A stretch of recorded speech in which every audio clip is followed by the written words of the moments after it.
Pope Julius's over-involvement in matters temporal, like the Italian wars, displeased a good portion of the clergy. After the Holy League formed against King Louis XII of France in 1511, a portion of the cardinals departed Rome, and gathered for a council in Pisa, which condemned Pope Julius as the disruptor of the peace of Christendom. To avoid another schism in the Holy Mother Church, Pope Julius quickly summoned a General Church Council to meet in Rome the following year, at the Lateran, with the official aim to address the internal problems and reform of the Church and unify Christendom against the Ottoman threat. King Wladislav II sent royal secretary and cleric Peter Berislavich to Rome to negotiate on both the terms of the council and the anti-Ottoman alliance. It is said that his visit to Rome softened Berislavich's anti-Venetian stance, and he realized the greater Ottoman threat. Coincidentally, upon his return to Buda, the king and Cardinal Bakac made Berislavich the Bishop of Veszprém, and appointed him administrator of the Hospitalier Priorate of Vrana, and gave him a role in the royal treasury. Incidentally, around the same time, the Diet also made a law that the royal treasury could no longer unilaterally declare extraordinary taxes, but needed approval of two other officials appointed by the Diet. But I digress.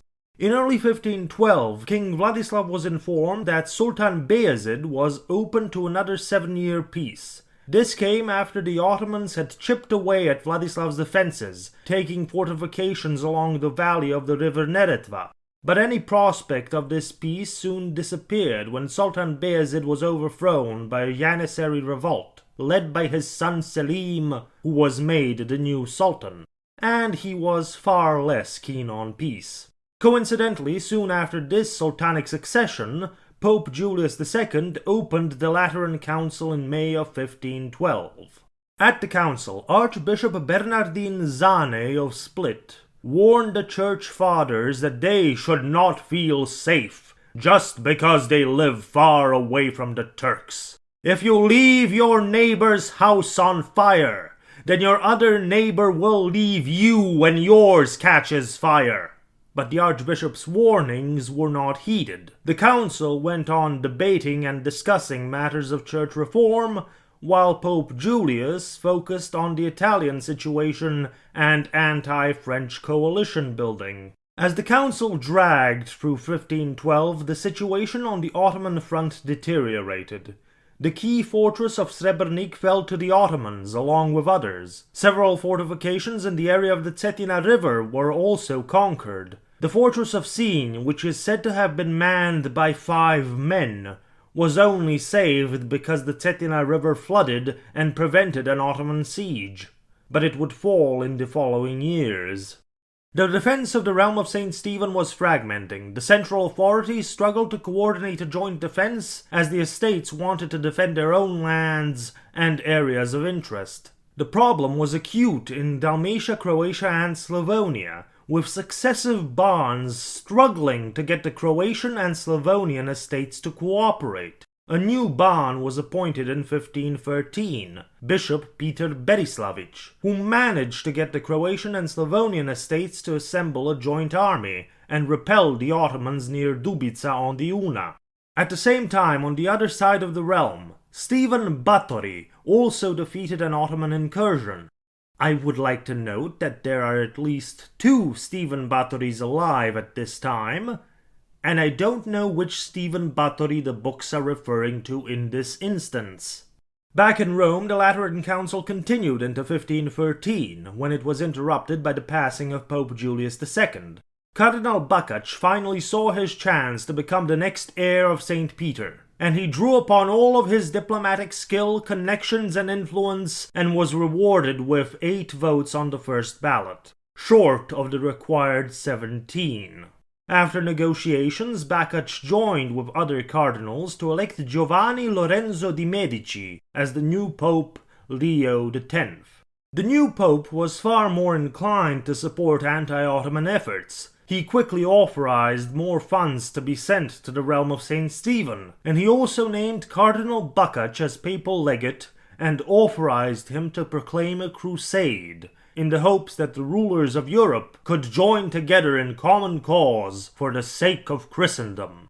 Bakac departed the council for Buda to begin preparing the groundwork for the crusade. The Lateran Council would go on for a few more years, closing in early 1517. It would end in disappointment, with few if any of the discussed reforms put into practice, and without addressing many prominent concerns, notably the matter of indulgence payments.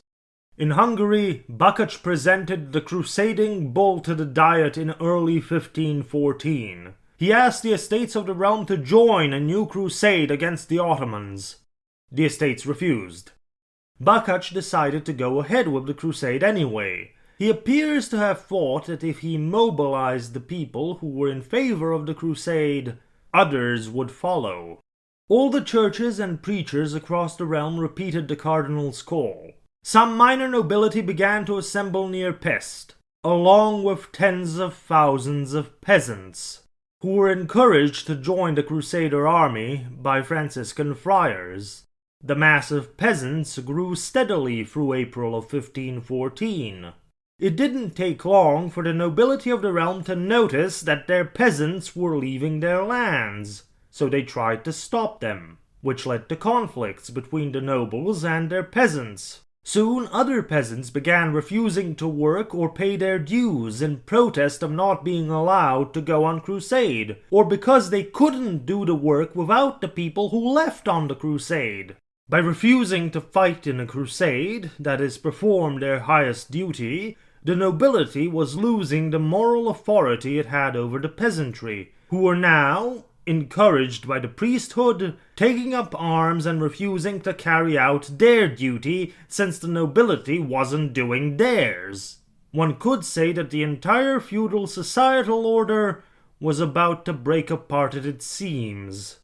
Among the growing crusading army there were a few warriors, knights and minor nobles who assumed commanding positions. One of them was a Siekel warrior, George Doja, who had experience fighting the Ottomans at the fortress of Belgrade under Janos Zapoля.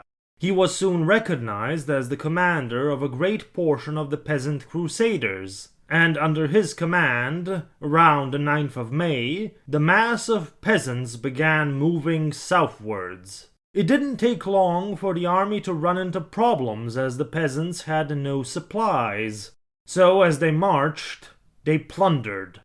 Parts of the army also ran into groups of nobles who were attempting to return their peasants back to work. The peasants refused, and conflicts erupted. The estates of the realm assembled at Buda demanding a response to the current situation, for which the blame was laid squarely on Cardinal Bakac, who was all but forced to order the cessation of the crusade on the 15th of May. This was followed on the 24th of May by King Wladislav II issuing an order for the peasant crusaders to disperse and return to their homes. Word of Bakac's order angered the peasants, who decided to continue the crusade. On the 22nd of May, the bulk of Doja's army encountered a force led by Stephen Batory and Bishop Nicholas Sasaki of Cenad. A portion of the peasant force was routed, but soon after the noble force was ambushed and Bishop Nicholas captured. When word arrived of the king's order to disperse, Doja had Bishop Nicholas and a few other captured nobles impaled.